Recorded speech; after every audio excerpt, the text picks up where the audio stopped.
With patch 1.15 we don't actually see any changes in the cards being balanced, as Legends of Runeterra is approaching its first competitive tournament and new expansion which will definitely shape the meta on its own.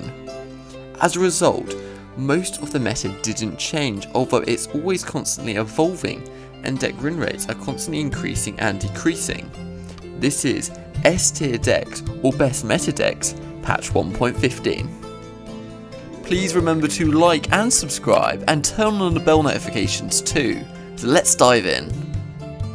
This video has been done in collaboration with BomberTV.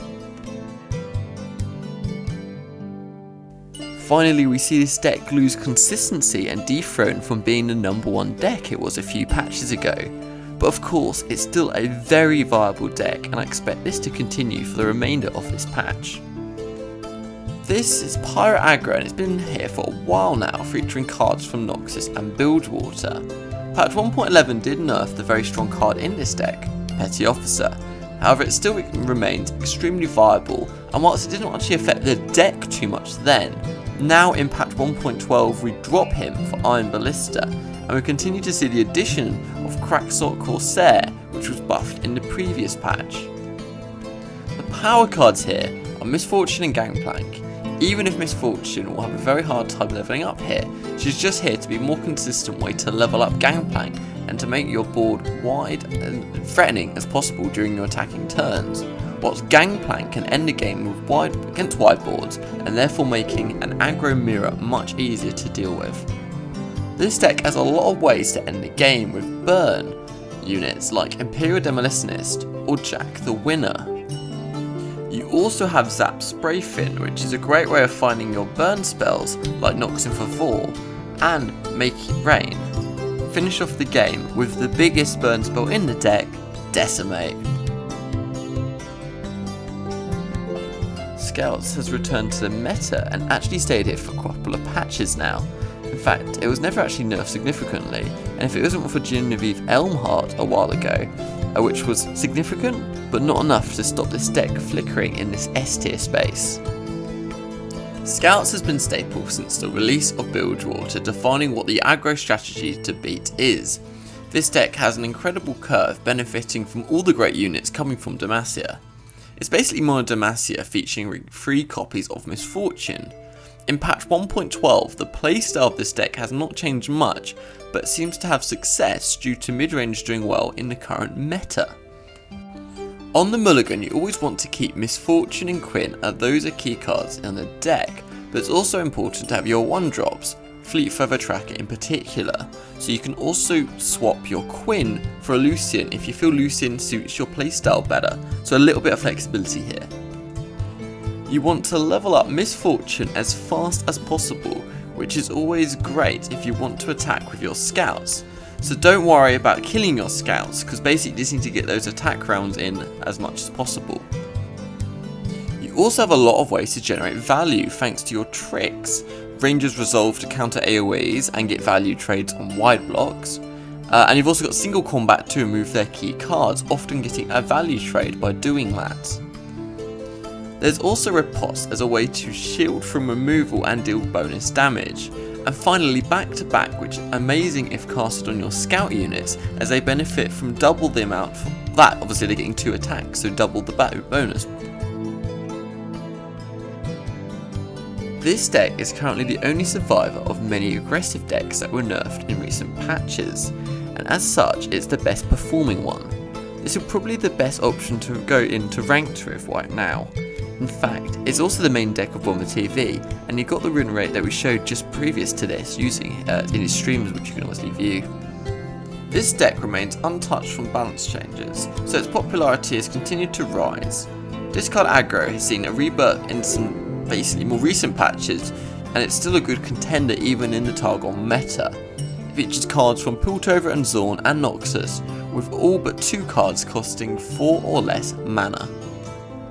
It's got a nice addition, which is Poro Cannon, which both synergizes with discard mechanics and gives you cheap elusive units to go wide and then buff all your wide buffs, which basically makes it a natural fit in this strategy. Also, it's not unusual to take your opponent off guard and discard cards like Vision or Flame Chompers in a moment where you're at 0 mana and your opponent does not expect any reaction from you, which can lead to some quite extreme punishes if you time it right. Other than that, the game plan has not changed from recent patches. Go wide early thanks to Rummage, discarding cards like Jury Rig or Flame Chompers. After this, then buff your wide board thanks to Vision or Arena Battlecaster. Finally, when you're running out of steam, refill with Augmented Experimenter, the most expensive card in this deck. Overall, it's a pretty fast deck, and its refill capabilities can make mid-range matchups easier, which have been popping up more lately. In the last 2 videos, we bet that this deck would actually become one of the most popular and effective decks in the meta, and both mine and Bomber predicted this, and it's actually already becoming true, as BomberTV can testify in the number of mirror matches that he's already seen, which of course you can also see with his streaming now. Ezreal Swain is something new that we're trying, so this is the exact death list and win rate that BomberTV has with this deck. The general statistics are still analysed by BomberTV, but he still believes this archetype should be the top despite his personal success with the archetype. So this is a bit of a Legends of Runeterra deck exclusive review for you that you probably won't see anywhere else, for a bit at least, until everyone else finds out about it. With that said, the insane buff to Ezreal made this deck in particular shine, as Ezreal was coming onto scene much earlier, and this means you have access to more Nexus damage triggers for Swain to stun the whole board. So this makes a deck which was never really that bad at all become even more relevant in this meta. As for the deck analysis, this deck functionally behaves like Swain Twisted Fate, but it's obviously got different region in the form of Piltover and Zorn, so this means it has access to much meta burn tools, which will obviously deal non-combat damage, so like Static Shock and Get Excited for example. This deck is mainly consisting of spells, as you want to remove your opponent's units playing them with basically using fast spells to take them out and punish them for attacking. So if they develop instead, you can punish them for wide blockers such as House Spider and Arachnoid Sentry, stunning a threat or adding a blocker to the board to basically stall the game as long as you need.